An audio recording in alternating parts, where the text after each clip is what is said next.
नमस्कार, आप देख रहे हैं मार्केट्स का पंचनामा और मेरे साथ है शरद दुबे। हम लोग बात करेंगे आपके जो निफ्टी के बारे में, जो उसमें लगातार 5वें दिन गिरावट देखने को मिली। 1% का डिग्रोथ हुआ था। अब हमारे बेंचमार्क इंडिसेस में सेंसेक्स भी आज के दिन के ट्रेडिंग में अपने 1 मंथ लो को क्रैक किया था और निफ्टी बैंक जो है वो उसमें भी एक आखिरी 20 मिनट में ग्रोथ देखने को मिली और निफ्टी बैंक जो है ग्रीन में एंड किया था। और याद रखिएगा, एक्सिस बैंक के बहुत अच्छे रिजल्ट्स आए थे, तो सारा दिन एक्सिस बैंक का जो रिटर्न्स थे वो चहकते हुए दिख रहे थे।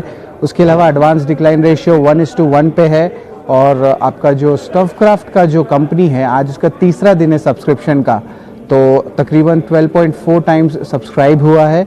रेलवे स्टॉक्स में भी खरीदारी देखने को मिली है और आरवीएनएल और आईआरसीटीसी ग्रीन में दिखे थे। ब्रॉडर मार्केट में पेन ज़रूर अभी झलक रहा है और उसके अलावा आपके जो पैकेजिंग स्टॉक्स है, फर्टिलाइजर स्टॉक्स है, उनमें तेज़ी देखने को मिली है और जो रियल्टी, पीएसयू, बैंकिंग सेक्टर है और आईटी में वहाँ पे मुनाफा वसूली देखने को मिला है। निफ्टी गेनर्स में एक्सिस बैंक के रिजल्ट्स के लिए, उसके अलावा बीपीसीएल और ऑटो के हीरो मोटो और टाटा मोटर्स ने भी अच्छे ग्रोथ देखने को मिली है। निफ्टी लूजर्स में एचडीएफसी बैंक है और टेक के विप्रो है और कोटक महिंद्रा बैंक और पावर ग्रिड है। मिड कैप गेनर्स में एमआरपीएल है, बीएचईएल है, कांसाई नेरोलैक है और जुबलेंट फूडवर्क्स है, जो top Nifty mid cap indices के गेनर्स थे। और मिड कैप लूजर्स में आपके नवीन फ्लोराइन, एबीएफआरएल, वरुण बेवरेजेस और डॉक्टर लाल पैथलैब्स है। वायदे के बाजार में आपके जो ग्रोथ देखने को मिली वो हैवेल्स के देखने को मिली है। कंज्यूमर ड्यूरेबल पैक में इस स्टॉक में तेज़ी देखने को मिल रही है। उनके रिजल्ट्स भी जो 2 दिन पहले आए थे वो भी बहुत अच्छे स्ट्रॉन्ग थे और उसके अलावा फेडरल बैंक और एसबीआई भी दिखने को मिले थे गेनर्स लिस्ट में। लूजर्स लिस्ट में बैंक ऑफ बड़ौदा था, पिरामल इंटरप्राइजेज और इन्फो एज। पैकेजिंग स्टॉक्स में कॉस्मो फिल्म्स की एक अच्छी रिजल्ट्स आई, तो उसका रबव जो है बाकी पैकेजिंग स्टॉक्स में भी देखने मिला। और ये पैकेजिंग स्टॉक्स की जो ज़रूरत है, आपका फार्मा पैकेजिंग हुआ या एफएमसीजी पैकेजिंग हुआ, तो सारे जो पैकेजिंग स्टॉक्स के सेक्टर थे, कॉस्मो फिल्म्स, जिंदल पॉलीफिल्म्स, यूफ्लेक्स और एस्टर इंडस्ट्रीज, चारों में 3 से 8% का ग्रोथ देखने को मिला। फर्टिलाइजर स्टॉक्स का जो प्री बजट रैली है वो उसमें भी एक स्ट्रॉन्ग ग्रोथ देखने को मिला। फैक्ट में अच्छा ग्रोथ था। मैड्रास फर्टिलाइजर्स, नेशनल फर्टिलाइजर्स और मैंगलोर केमिकल एंड फर्टिलाइजर्स में 6 से 9% का ग्रोथ देखने को मिला। पीएसयू बैंकिंग में ओवरऑल एक अच्छा स्ट्रेस था और वो एक्चुअली गिरा रहा था पीएसयू इंडेक्स बैंकिंग को। तकरीबन बैंक ऑफ बड़ौदा और आपका कैनरा बैंक, पीएनबी और यूको बैंक लैगार्ड्स में थे। उसके अलावा रियल्टी सेक्टर में भी मुनाफा वसूली देखने को मिला। ओबरॉय रियल्टी, प्रेस्टीज एस्टेट्स और गोदरेज प्रॉपर्टीज़ में भारी सेलिंग देखने को मिली। अब बात करते हैं अर्निंग्स के, तो सबसे पहला अर्निंग्स हम बात करेंगे ऑटो सेक्टर के, मारुति के। बहुत एक मिक्स टाइप ऑफ रेवेन्यू आए थे ओवरऑल और उसके अलावा जो है स्टॉक भी है नेगेटिवली आज रिएक्ट किया था।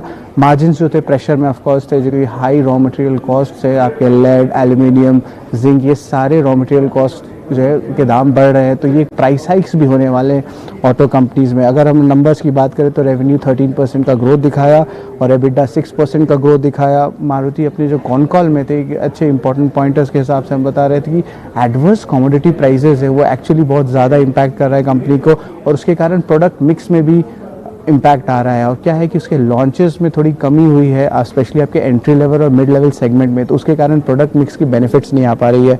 लेकिन एक इम्पॉर्टेंट चीज़ का है कि रूरल की डिमांड पॉजिटिव हो गई है और ऑलमोस्ट 40% पेनिट्रेशन हो गया है इस तीसरी तिमाही में मारुति के लिए, तो ये एक बहुत पॉजिटिव न्यूज़ है।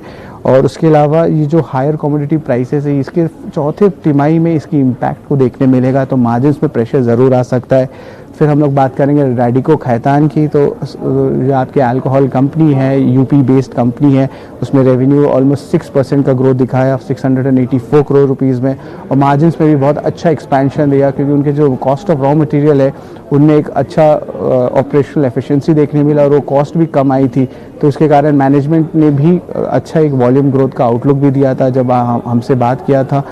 और उसके अलावा जो ओवरऑल आईएमएफएल ग्रोथ थी उनकी अराउंड 8% थी और उसकी जो प्रेस्टीज सेगमेंट है, जो महंगे क्वालिटी वाले उनके अल्कोहल है, तो उनमें ऑलमोस्ट 5.3% का वॉल्यूम ग्रोथ देखने को मिला।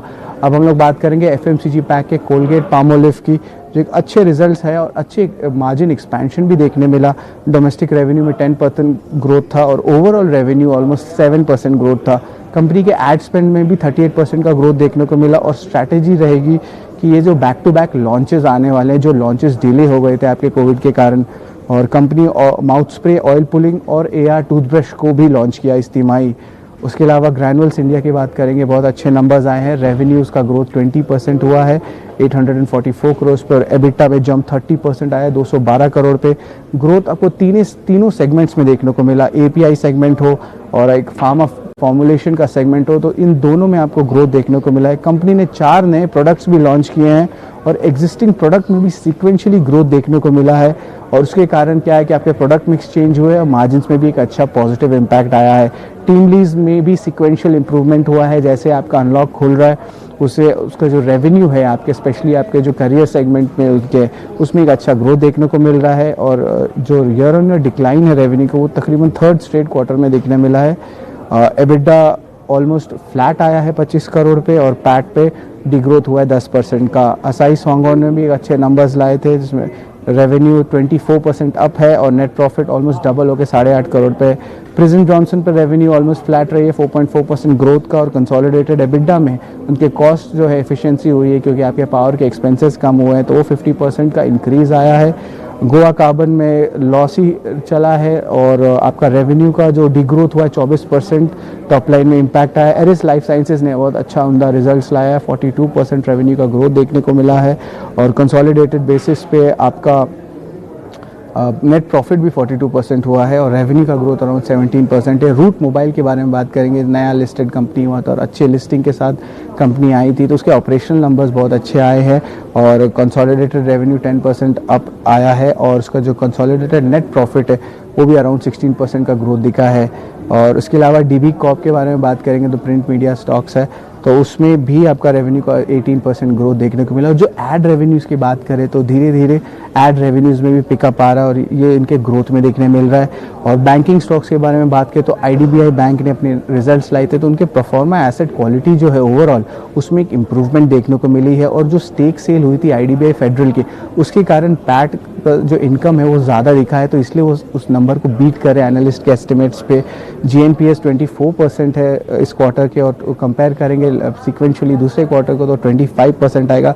ग्रॉस स्लिपलेजेस तकरीबन 1300 करोड़ देखने को मिला है, और जो स्टेक सेल हुई थी 323 करोड़ की, उसके कारण पैट में ग्रोथ देखने को मिला है। डिपॉजिट्स ऑलमोस्ट 3% का ग्रोथ दिखा है, और जो नेट इंटरेस्ट इनकम है वो 18% ग्रोथ दिखा है वाई ऑन वाई, जो 1810 करोड़ पे आया है। और लॉरस लैब्स आखिरी में दिन में एक बड़ा अर्निंग्स आया था, जिसमें बहुत अच्छे नंबर्स आए थे, और उसमें नेट प्रॉफिट में भारी उछाल देखने को मिला। 273 करोड़ का इस तिमाही पे आया था, और अगर ईयर ऑन ईयर से कंपेयर करें तो वो सिर्फ 74 करोड़ था, तो ऑलमोस्ट 3 से 4 गुना का उछाल देखने को मिला है। रेवेन्यू में भी ग्रोथ आई है 76%, जो 1288.4 करोड़ का रेवेन्यू टॉप लाइन दिखा था, और मार्जिन्स में भी भयंकर एक्सपेंशन आया है, तकरीबन 130 बेसिस पॉइंट्स का ग्रोथ आया है फ्रॉम 20.3%, तो अभी इस क्वार्टर पे 33.1% है।